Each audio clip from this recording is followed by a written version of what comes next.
Исәнмесез, эфирда яңалыклар чыгарылышы, студияда Лилия Гатин алга таба кайбер темалар турында кыскача.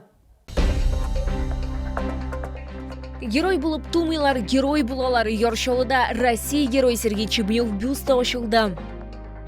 9 май көне җәмәгать транспортында йөрү бушлай булачак. Тагын Йоршолыда бөек җиңүнең 80 еллыгын каршы алырга ничек әзерләнәләр?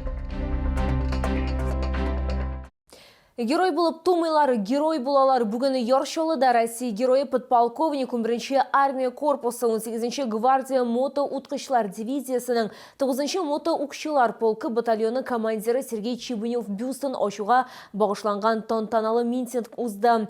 Аның бюсты геройлар аллеясында 12-нче булды. Чорда шәһәр мэры Наил Мәхдиев шулай геройның әнисе һәм туганнары катнашты. Махсус хәрби операция башыннан Сергей Чебнев үстеләге белән хәрби хезмәткә китә. Ул Луганск, Донецк халык республикалары һәм Харьков өлкәсе территориясендәге сугышларда катнашкан. Сергей Чебнев 2024 елның 18 августында Курск өлкәсендә стратегик мөһим торак пункт кече Лукня авылы оборонасы белән командалы иткәндә һәлак булды. Хәтта үлем ярасы алгач та подполковник 300-дән артык хәрби хезмәткәрнең ут ачысыннан чыгуын тәэмин итеп, үз сугышчыларын яклап кала. Үлгәннән соң ул Россия герой исеменә лаек була. Такие поступки являются ярким примером для всех, для нас. Это яркий пример патриотизма, истинного служения Отечеству и любви к Родине. И Сергей Владимирович Чебнев, как и 11 героев Советского Союза, будут навечно с нами, в нашей памяти. И, безусловно, каждый молодой человек, каждый житель города Набережные Челны будет помнить о нашем герое, а молодое поколение будет брать пример с таких настоящих патриотов и воинов, как Сергей Владимирович Чебнев. Наил Мәхдиев геройның әнисенә лайыклы гражданин тәрбияләгәне өчен рәхмәт белдерде. Ольга Чебнева сүзләренчә, ул һәр вакыт җитез, хәрәкәтчән була һәм һәр вакыт ниндидер яңа әйберләр белергә тырыша. Добрый был, всегда старался помочь всем. Одноклассники также о нем хорошо отзываются. Всегда старался защитить кого-то, кого обижали. Ну и вот выбрал такую профессию. После школы сразу поступил в Казанское танковое училище. Закончил его и по направлению уехал в Калининград служить. Вот 25 лет там жил. Җиңү паркында геройлар аллеясында Сергей Чебнев бюсты 12-нче булды. Чора чәчәкләр салу белән тәмамланды. Моннан тыш Сергей Чебнев белән бәйле тагын бер истәлекле объект аның туган 56-нчы мәктәбе территориясендә дә барлыкка килде. Лилия Гатина, Сергей Вильданов, яңалыклар. Йоршолда 9 май көнне җәмәгать транспортында йөрү бушлай булачак. Бу трамвайларга һәм зур сыйдырышлы автобусларга кагыла.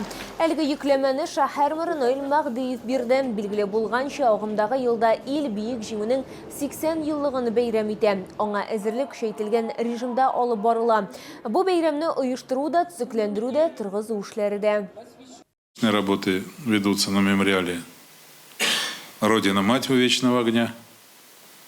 Там тоже достаточно большой объем ремонтных, строительных работ было проведено. Уже пора все эти работы завершать. 9 май көне бәйрәм 8 сәгать 30 минутта Муса Җәлил һәйкәле янында тантаналы рәвештә чәчәкләр салдан башланып китәчәк. Җиңү парады Ватан-Ана мемориаль комплексы янында сәгать 10-га билгеләнгән. Моннан тыш программада тагын концертлар, энтузиастлар бульварында, майданда, Җиңү паркында театральләштерелгән томашалар планлаштырыла. Җиңү көне 20 сәгать 30 минутта бәйрәм салюты белән тәмамланачак. 9 майга әзерләнүдән тыш Йоршолда шулай ук бөек ватан сугышы ветераннарын котлау дәвам итә. Шәһәр мэры Наил Мәхдиев 98 яшьлек Мифтах Нуруддинов белән очрашты. Шәһәр башлыгы аны бөек җиңү көне алдыннан котлады. Шулай ук Татарстан Республикасы рәисе Рөстәм Миңнехановтан һәм шәһәрдән бүләкләр тапшырды. Сезнең чын күңелдән киләчәк җиңү бәйрәм белән тәбриклим. Рустем Нургали Миниханов исеменнән сезгә зур сәлам. Менә аның открыткасы. Исәнлек, саулык сезгә. Да, бик зур рәхмәт хезмәтегез өчен.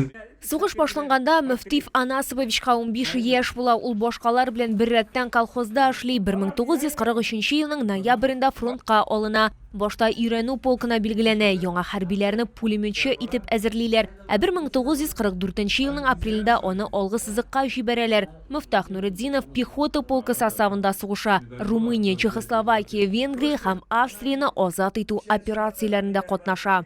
Soğuşlarım bir ettim avulda. Savantuyi iyiyim. Şimdi şom buldu. Saat yırtangı onda 22. yılda 41. yılda sonunda şom buldum. Maşinalar doldu avulga. Kalkutlardan traktörlerin maşinalarını produktlarını ziybetlediler.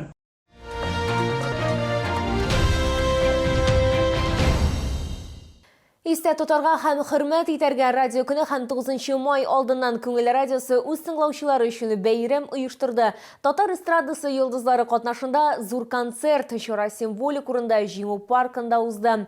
Салкынча һава торышына карамастан тамашачылар күп иде. Алар барысы да җырладылар, бийделәр һәм уңай энергия алдылар.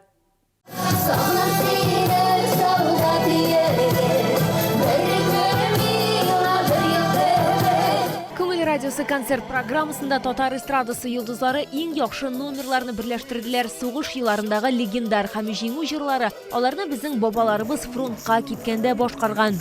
Мин башкарачакмын герман җырын, ул инде безнең татар халык җыры.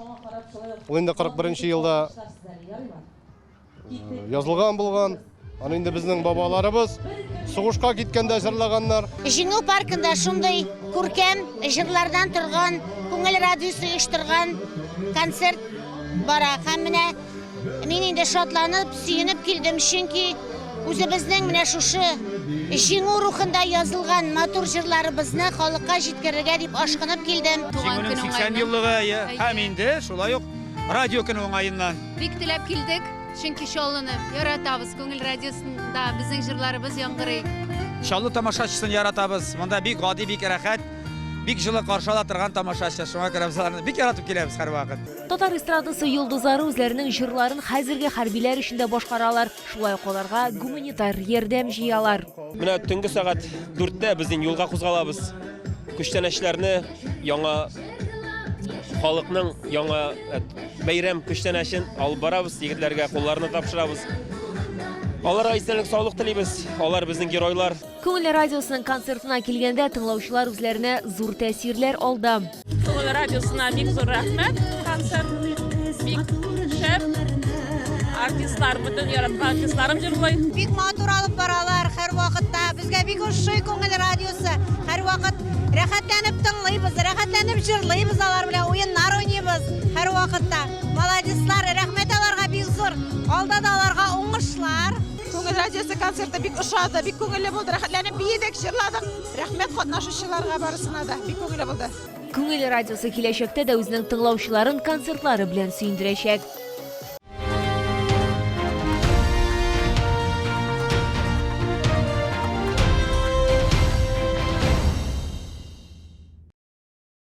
Бу сезгә җиткерәсе соңгы мәгълүматыбыз иде. Мин Лилия Гатин, сезнең белән сау булашам һәм барчаларыгызны да якынлашып килүче 9 май көне белән тәбрик итәм.